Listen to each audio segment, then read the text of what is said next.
Assalamu alaikum. Tübetçi kavimler bana ittegi zavtrak isteyin diye varım. İtte adam siyaktı. Türlü tamak jegen jakсы körödü. Ol kok eşek şabakpen ol nikada it bolmaydı. Sonduktan men күндө türlü tamak isteyim. Bugün mına kazanга mına var 15 kilo taza et, süyeksiz turalgan seyemiz sirдің eti.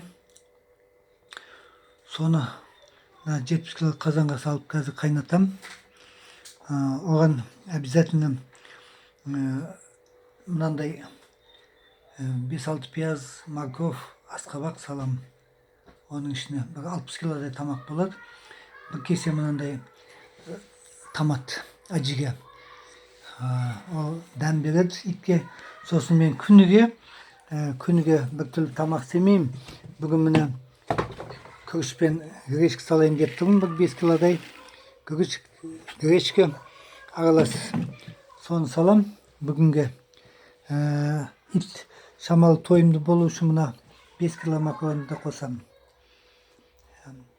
Бүгін сечка салам күріш. Бүгін гречкамен істеймін, бүгін макаронмен істеймін.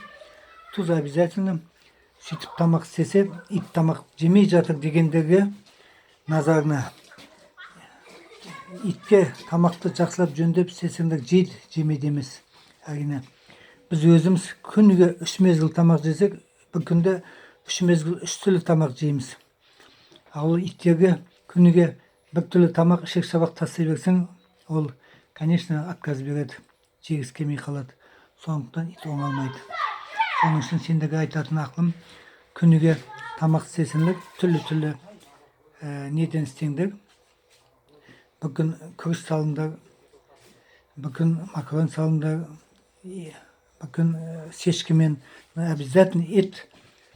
Мынандай нәрселерді қосу керек, онсыз болмайды. Қазір мынаны завтракқа дайындап жатырмын. Кешкіге мынадан үлкен бір кусок таза еттен берем кешкіге. Шике ет бұл, таза. Осынан берем, сирдің ет. Азанлықта мұнан берем. Сосын кафеден лағма, манты, палау келеді. Содан да жарық тостақ берем. Мыналардың бәрінде итке арналған ет.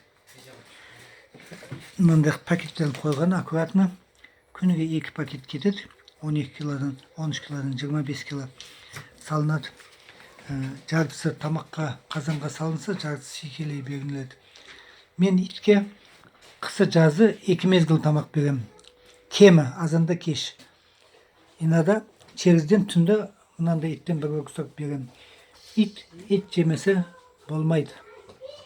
Обязательно ет жеу керек ит.